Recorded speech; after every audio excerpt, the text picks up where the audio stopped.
Good morning. My name is Kevin Ellis. I am the local president of 2338 at the John J. Pershing VA Medical Center. I have been the elected president now since 2011. I have been a representative of AFGE for nearly 22 years. I have been a steward, I've been a chief steward, and I've been the elected president since 2011.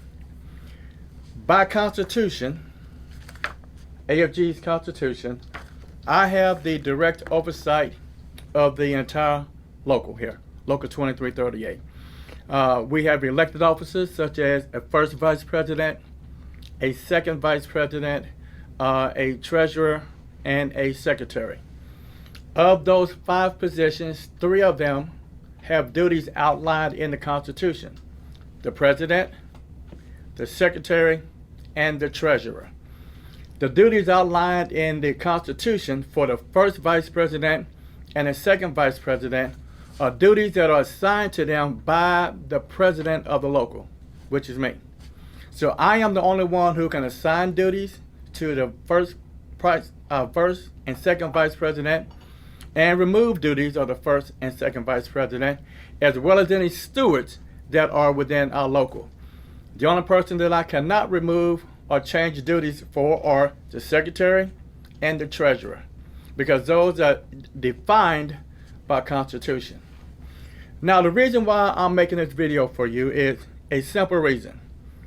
Every now and then, a elected officer will get a wild hair, and they decide they want to be in control of the local, and they want to do their own thing. And it becomes apparent by their own behavior. Nothing that anyone else in the local does, nothing that I do as president, or members, or the treasurer, or secretary, they just seem to go rogue. And every now and then you would get one.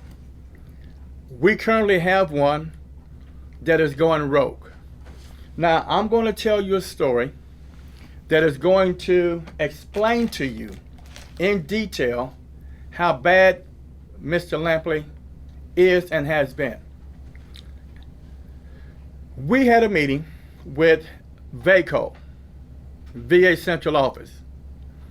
The head of ERLR, Don Stevens, the big man. We were assigned Don Stevens by the Chief Capital Office Department because we were having challenges here with the local unions as it related to retaliation and things of that nature. In the meeting was VA Central Office, Regional Director Barbara Rump from FMCS, which is Federal Mediation Conciliatory Service, National Vice President of AFGE, the National VA Council, Bill Whitmore, and Business 15 Supervisor, and members of the John J. Pershing leadership, quad members. We're in this conversation, and the meeting had been respectful. Conversations have been respectful. We all are exchanging information back and forth. And Bill Whitmore, it was his opportunity to speak as the attorney in the room, and the only attorney that was in the room. And while Bill Whitmore was speaking, Harold Lampley goes, "La la la la la la la la la la la la." I don't want to hear it. Right in the middle of the meeting. Now I want you to imagine you in a business meeting with VA Central Office, Regional Director from FMCS, a National Vice President of the local, Business 15 ER leadership, and quad members from the John J. Pershing VA Medical Center. What would you think if you had a 35-year-old man in the middle of a meeting at a table say la la la la la la la la la out loud and tell the attorney, I don't want to hear it. There is no greater level of disrespect than to have an attorney that has been practicing law for over 40 years and have a 35-year-old man tell him to basically shut the hell up. I don't want to hear it. Now, what was bad about that, even worse, is we wanted to hear the information from Mr. Whitmore, the attorney. The agency wanted to hear the information, and FMCS wanted to hear the information, and quad members want to hear the information. And that behavior was so bad that I got stares from VA Central Office, FMCS, the national president, and quad members.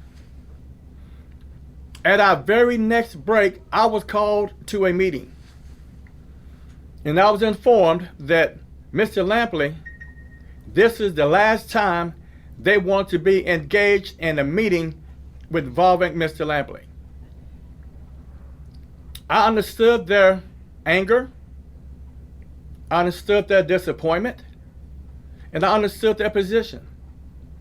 Because we have been trying to mentor Mr. Lampley, Jacob and I, and try to get him to understand you have to follow protocol and you have to be respectful.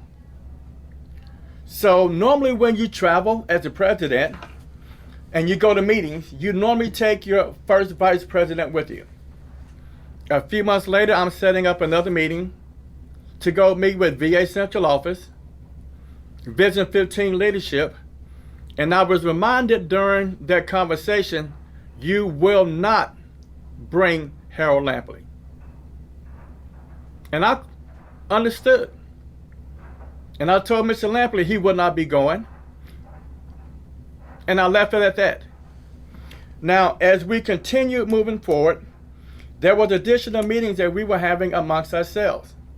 We were having bi-weekly steward meetings where we exchanged information, exchanged ideas, kept each other abreast of what was happening and what was going on. And there was multiple occasions that Mr. Lampley would speak up and say, I'm going to say what I want to, and I don't give a damn what anybody thinks about it. That is a very disrespectful tone towards members that you should be team members with. So Mr. Lampley has been continuing to display disrespectful, insubordinate conduct, and it was uncalled for. I remember 2 meetings we had in a row that apparently Ryan Wells wanted to know when the union's next election was. And Mr. Lampley said, I want to file charges against Ryan Wells. And I said, why? He said, well, I'll talk to you about it later. So after the meeting was over, he called me and said, and I asked him, why do you want to file charges against Ryan Wells? He's not even a dues paying member. Mr. Lampley's words were, I don't want him to run for office in the future. And I said to him, you don't file charges against people because you don't want them to run for office in the future. And then secondly, Ryan Wells is not a dues paying member. He couldn't run for office if he wanted to. So why would you be concerned about that? And his answer was, I don't want Mr. Ryan Wells to ever run for AFG office ever again. Alarming that someone will be willing to file charges against someone who is not a part of the union to prevent them from running office for an office in the future. Once again, very negligent, short-sighted, very immature, and does not know how the union operates. As we continue to move forward, we had a new interim director come to our facility, Mr. James Warren. it was announced that Mr. Warren was going to be our new director. Mr. Lampley looked him up on Facebook, found his page, took a picture of it and sent it to all of us and saying, this is the guy who's going to be our new interim director. Without even meeting Mr. Warren or having a conversation with Mr. Warren, the first words out of Lampley's mouth was, I don't trust Mr. Warren. He had never talked to Mr. Warren, never been in a meeting with Mr. Warren, had never met Mr. Warren in the past. And to make a judgment about Mr. Warren, had never had a conversation with him, was further alarming. This type of behavior continues, so to the point that we were asked by agency leadership to ask some of these representatives, especially Mr. Lampley, to channel their information through the local union president, which is me, and or Jacob Jordan.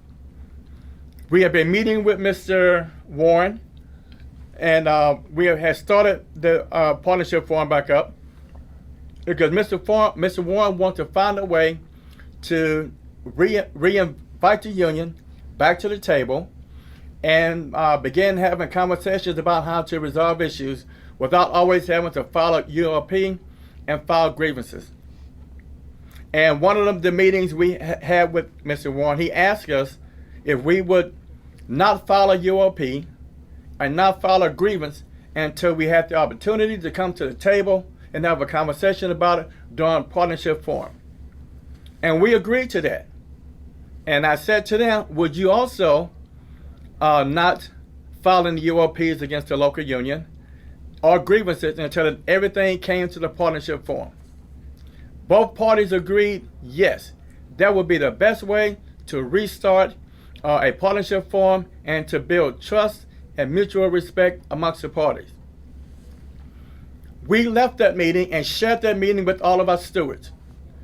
On 2 or 3 different meetings in a row, we shared it with our stewards. Todd Schinkers was in the meeting. Todd Schinkers wanted to know how is it going to work when it came to ULPs, and we explained to them, if you got a ULP you want to file, send it to myself and Jacob Jordan. We will present it to the executive board in an effort to try to get it resolved. And this is very critical at this point because when you're trying to establish and build trust and a relationship, when you make an agreement with one another, you have to hold to that agreement. And because we were able to begin having these conversations and work across the table, we've got about 20 settlement agreements done that we have never gotten done before. As a matter of fact, just one day ago, I think it was on Friday, I sat down with the new interim director, Fabian Grafsky, and we sat down and went through the COVID settlement agreement, and we agreed to all of the language within the agreement. We're going to sign that agreement within the next couple of days. That is what building trust and working across the table looks like and feels like. And because Mr. Lampley refused to comply with the orders I was given to him from me as the president of the local by the national constitution, I removed him from the partnership forum because his behavior was beginning to be uncontrollable and displayed and brought great discredit upon our local union. Here we're trying to build a relationship, and Mr. Lampley is fighting against us trying to build that working relationship. I was later informed by a HR representative, I think her name was Miss McGinnis, that Mr. Lampley has spoke so badly to one of her assistants that the employee left work, took sick leave, simply because of how Mr. Lampley treated her and talked to her in the meeting. And I made another decision. We're done with that. We are done with that type of behavior. It's uncalled for, it's unnecessary, and if you got to run down and belate another employee to the point that they go home sick from anxiety, and you representing the union, that has to stop. That is no longer going to happen. Okay? That is no longer going to happen. Now, the reason why it was important for us to maintain a good working relationship is because we're still working on resolving issues at the lowest level. It has been great communication with Mr. Warren, great communication with Mr. Grabsky, and we want to continue to build upon that. You can build upon a good working relationship when someone at the table at any moment can go, la, la, la, la, la, la, la, la, I don't want to hear it. We can't do that. In my 22 years as a representative, I have never in my life ever had anybody be so disrespectful and condescending as Mr. Lampley had been. So some of you have been asking why Mr. Lampley didn't have official time, why he wouldn't have. The reason is simply because we gave him official time. I gave him orders. I gave him direction as the president of Local 2338 by Constitution to fulfill duties. And when you can't do that, then you don't need any official time from the local because you're not following orders, you're being insubordinate, and you're being negligent of your duties.